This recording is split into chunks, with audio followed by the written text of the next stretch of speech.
them are sweet. And it looks to me like them still the heartseed. The whole of them are chanting for stronger military. Oh, you must live in. All right. Welcome to No Covers. This is your host, Dawood Elamine. We're coming with an improv show this morning. There's a couple things I had to go over, and I hadn't did a show in a while. It was time for me to get back on the air. I appreciate you all that bear with me in the absence. Been working on that book. Sometimes you got to lock in and get focused on what you got to do. It's on its way. We said at December the 1st deadline, we should be out, but things are looking up. We might be out by November the 15th, and we're praying that it comes back from the publisher by November the 11th. So we got that set the record over at ILA Hall on November the 11th that we're going to be speaking at. So we want to have that book out by then. But if not, we have it right around the corner. I want to talk about some things this morning that's going on. And one is the political climate of Wilmington, North Carolina. You all that saw the post this morning see that No Covers is endorsing. We usually don't get in politics. I try to stay out of that. But in this particular case, we've got to back Hollis Briggs, and we got to back him the way that we are suggesting. What we're suggesting is a single shot. And it's an old method that they use all the time in politics. It's called a single shot. And here's how it works. We go into polls, and they say you got 3 candidates. You can vote for 3, but we're asking you only to endorse, and we're only endorsing 1, and that's Hollis Briggs. And here is the reason why.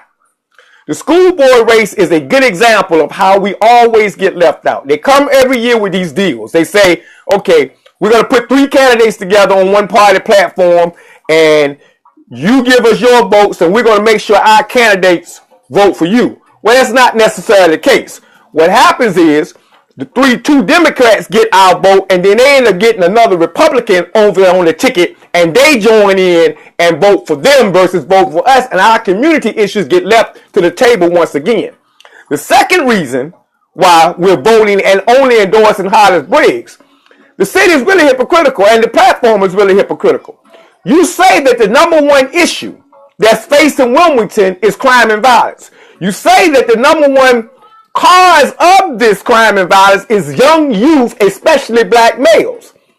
Well, Hollis Briggs looks like a young black male to me who might be able, I know is able to solve your problem when it comes to what you say your problem is. And that is crime and violence in the inner city. So why not use single shot Hollis as well to make sure he gets on the platform, because the other candidates listed live outside of the district anyway. So whichever one of those get on, your issues are still going to be handled. We're single shotting Hollis Briggs. You know what we're doing. You all are sending the nasty emails and the nasty inbox messages. You know what we're doing. You know why we're doing it. We got Thomas Wright in with single shot. We got Luther Jordan in with single shot. It's time for us to pull that trick back out again and get Hollis Briggs with a single shot. Simple as this. I'm asking you to go to the polls. When you go to the polls, you vote. The mayor's automatically in. You're making 1 vote, endorsement, 1 mark only on your ballot. Hollis Briggs for city council. That's all we're asking. Simple as that. Follow us with the strategy. You catch on in a minute. You all that don't know, if you don't inbox me, we'll give you some more information on that as we go along. And we're going to keep running this for the next couple weeks. Single shot Hollis Briggs.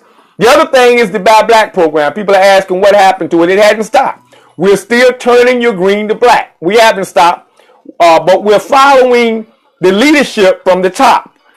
Sometimes you have to listen carefully. Xmas boycott is coming around the corner. Last year it happened. We know it happened last year. We did a wonderful job with the blackout on Black Friday. We're coming in again with the blackout on Black Friday. We're still turning the green to black, but on Black Friday, we're going for the black blackout.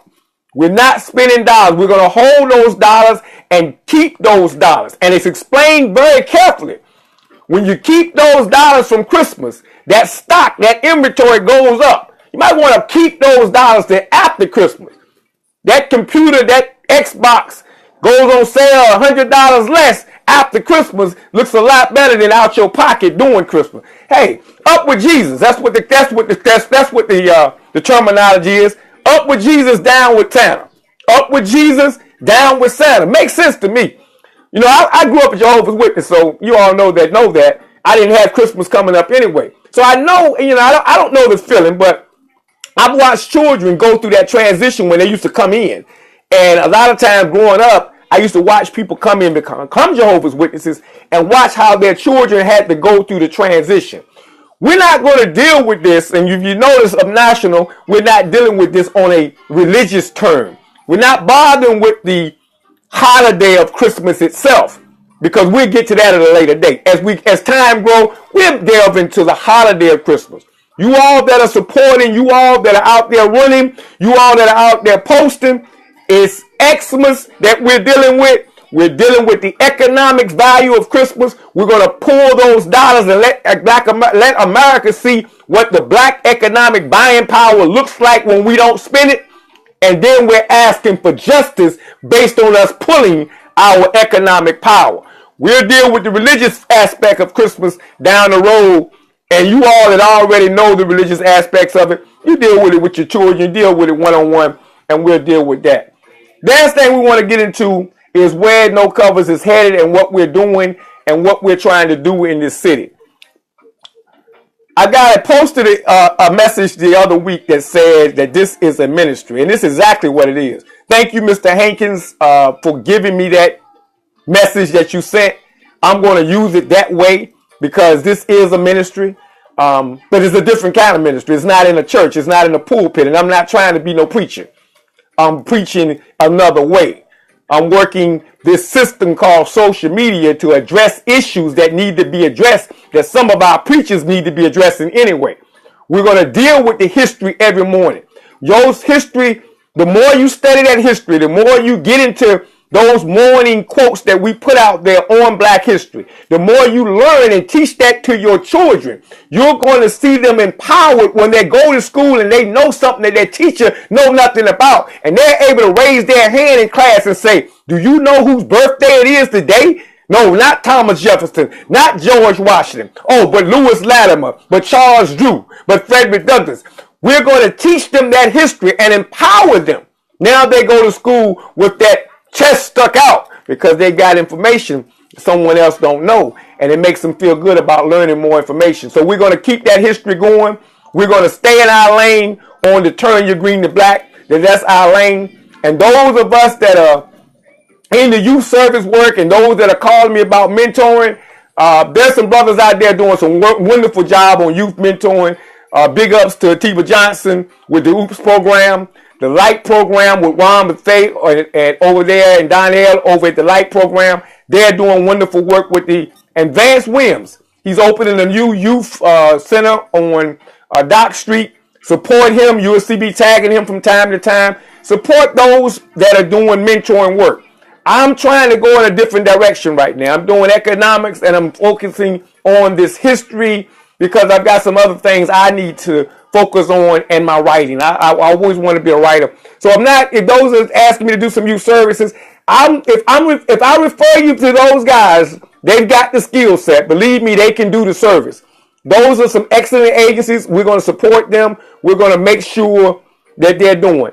In the end, I want to say thank you to everyone who support me, support No Covers, who stay on every morning to check in on our history lesson, who just say, keep up the good work, who just say, keep running, who just say they're with us. Want to thank you, and I can never thank you enough because it keeps us going every day when we get negative feedback from those who want us to stop. But we're not. We're going to keep on running.